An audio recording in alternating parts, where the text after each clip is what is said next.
do it.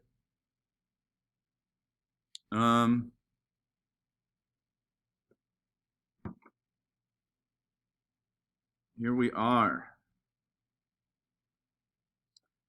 So in the last section, we considered the derivative of a function at a fixed number a. And this was the definition that we got. And so here we're just going to change our point of view. And we kind of did this in one of our examples last time. And in our warm-up, actually, where we sort of generically found the derivative at a fixed number a. And that kind of gave us, we wound up with something like in the warm-up, or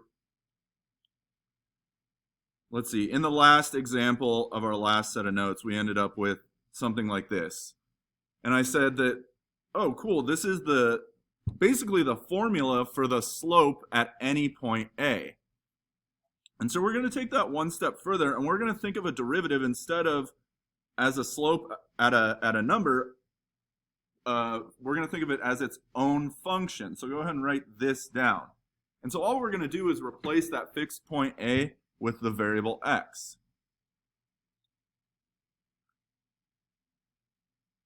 And so we call this the derivative of f. And you can think of f prime interpreted geometrically as you input an x value and it outputs the slope of the original graph at that x value. But since f prime will in turn be its own function, you can also create a graph of f prime. So go ahead and write that definition in the blue box down. Give me a green check when you're ready to move.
All right, here we go.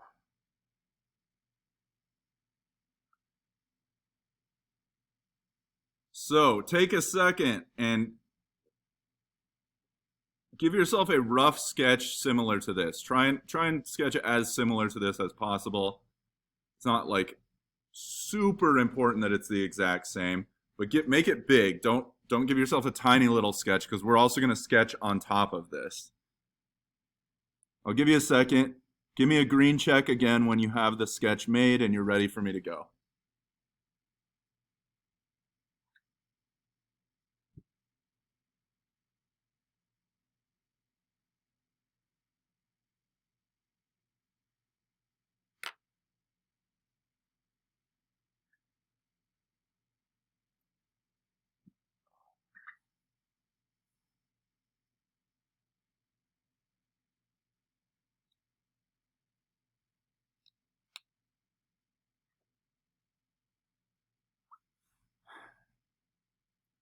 I got meetings all afternoon, guys, because it's a Power Wednesday, and I'm going full school experience. I'm going to walk over to Taco Bell and get lunch and everything. It's like it's normal again.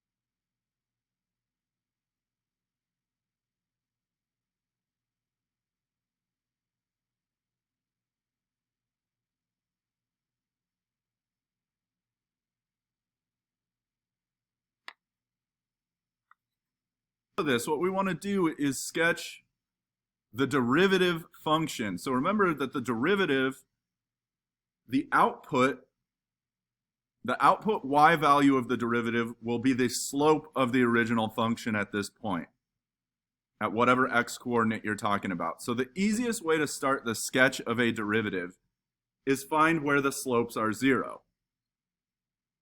So the slopes are going to be 0 here, right? That tangent will be a slope of 0 here, somewhere down here.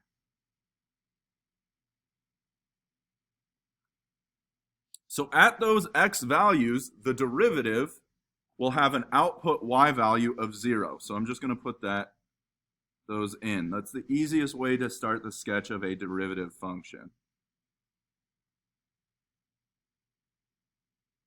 Does that make sense? So remember, the y values of the derivative function represent the slope of the original function. Now I kind of have my graph broken up onto 4 different intervals, right? So I have I need to know what's going on this first interval, second interval, third interval, fourth interval. And that's how I'm going to view this. So let's look at the first interval. Whoops.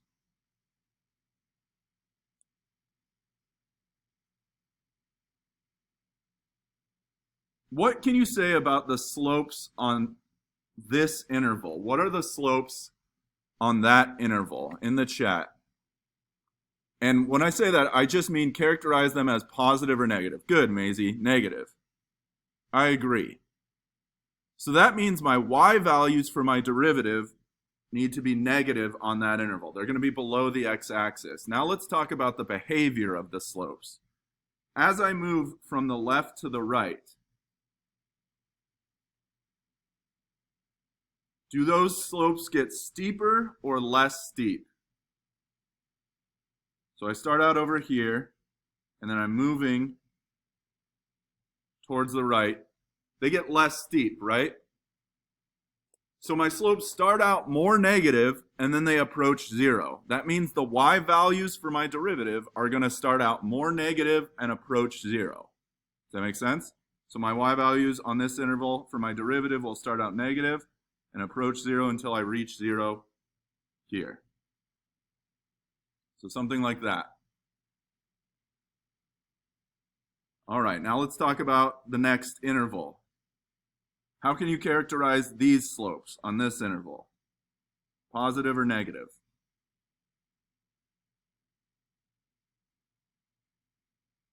Yeah, that's right, Dylan. They're all positive. Now let's talk about the behavior. How do the slopes behave? Well, as I move from here over, they first get steeper to a point. Like right about here, they reach their steepest, right? Right about here. And then they get less steep and approach 0 again, right? So my y values are going to get increasingly positive to a point, and then they're going to still be positive but approach 0 again. So it's going to do something like this. Here we're at our most positive, where our slope is at its steepest, and then they're still positive, but they're getting less and less positive and approaching 0.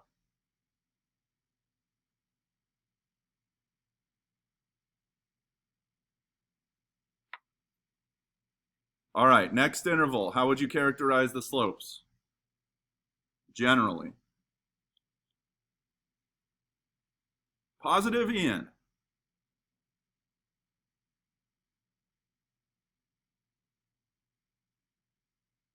Negative slopes, right? Oh, that was your last answer and I wasn't paying attention. Sorry, bro. Negative slopes.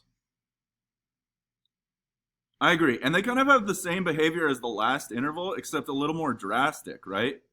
Notice how that this dips a little deeper. So they get negative to a point. This is about their steepest, their most negative, and then they approach 0 again. So it's going to kind of do the same thing as it did on the last interval, except on the negative side. And it's going to dip a little deeper. So it's going to be like something like that, right? And again, it's a sketch. I'm looking for general characteristics. Namely, I'm looking for your f prime graph is negative where it should be. It's positive where it should be. So I'm not going to be like, oh, that didn't go deep enough or something like that. All right, and now what is it doing on its the last leg of this thing? What kind of slopes do we have here? Positive. And what's the behavior? What are the slopes doing as we move towards the right? Are they getting steeper? Yeah, it's increasing. And it's just kind of increasing indefinitely, right? So it's just kind of going.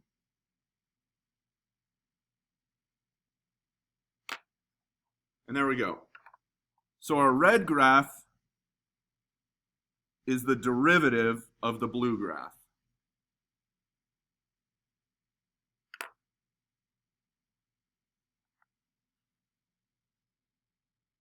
All right, f of x equals x cubed minus x. Find a formula for f prime and then illustrate this formula by comparing the graphs of f and f prime. So now we're going to do this analytically, meaning we're kind of going to do the algebra of this. So we're going to use our limit definition of derivative, which was f prime of x equals the limit as, not x, h goes to 0 of f of x plus h minus f of x over h. So again, the first thing we want to do is come up with an expression to represent the numerator. We already know what f of x is. We have that right here. So we just need to worry about coming up with an expression for f of x plus h, which means we're just going to replace all the x's with x plus h's. So I'm going to have x plus h quantity cubed, oh yuck, this is going to be annoying, plus, or no, minus x plus h. Okay, well we got to multiply this out. So x plus h cubed is x plus h times x plus h times x plus h. And I don't have it memorized, but I do have x plus h times x plus h memorized. That's x plus h, sorry, that's x squared plus 2xh plus h squared. But then I still have another x plus h to multiply through there. And then I'll have minus x minus h. All right, so we got to do this.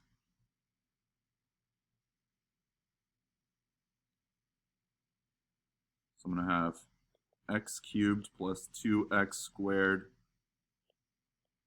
h plus xh squared. And then I'm going to do this, which will give me plus x squared h plus 2x h squared plus h cubed minus x minus h. All right.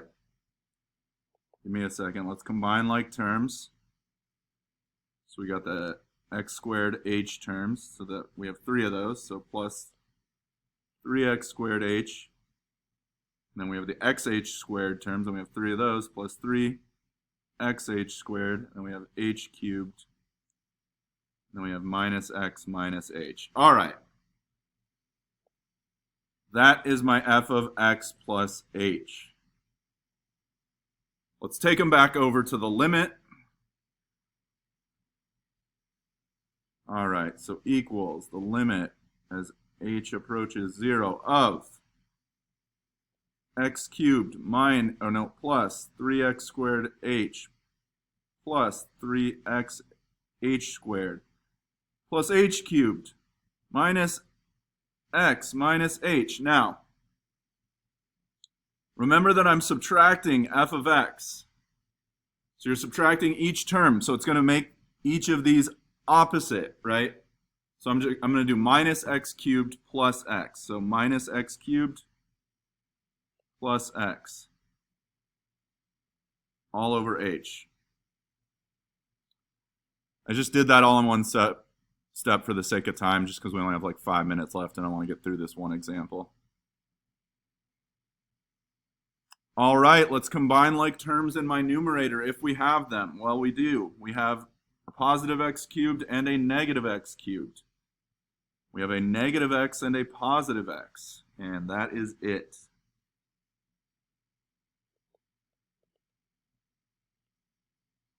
So what's left? I have 3x squared h plus 3xh squared plus h cubed.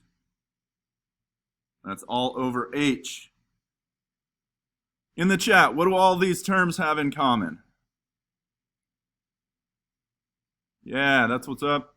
They do. They all have an h, meaning I can divide an h out of everything.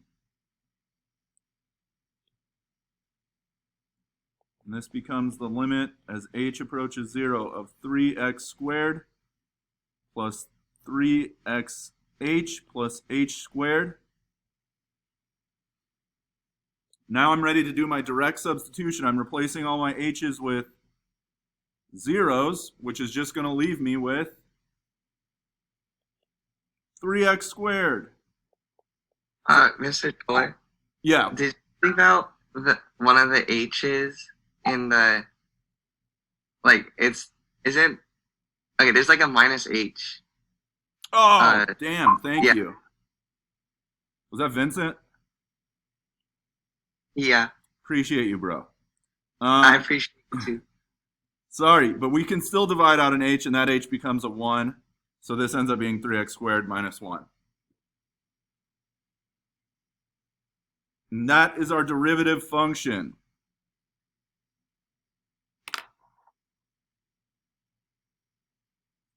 All right, so let's compare their graphs. I'm going to do this in GeoGebra real quick. We only have a couple minutes, but I just want to point out the characteristics because you guys just sketched a graph of a derivative function.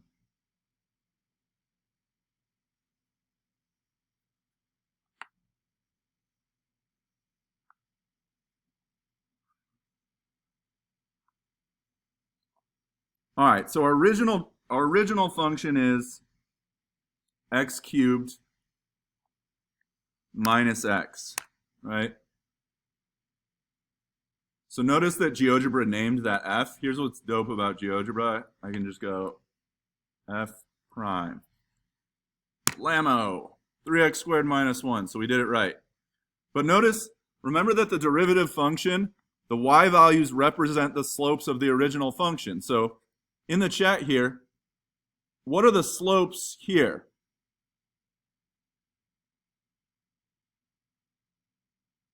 Can you see where my cursor is? What is the characteristic of the slope right here? They're all positive, right? And notice that all the y values of my derivative are positive. Now here on the green function, I have a slope of 0. There your y value is 0. This interval, negative slopes, negative y values for my red function.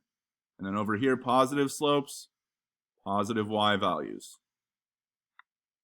All right, so we did not get anywhere near close to through this, and that's okay. What am I going to worry about?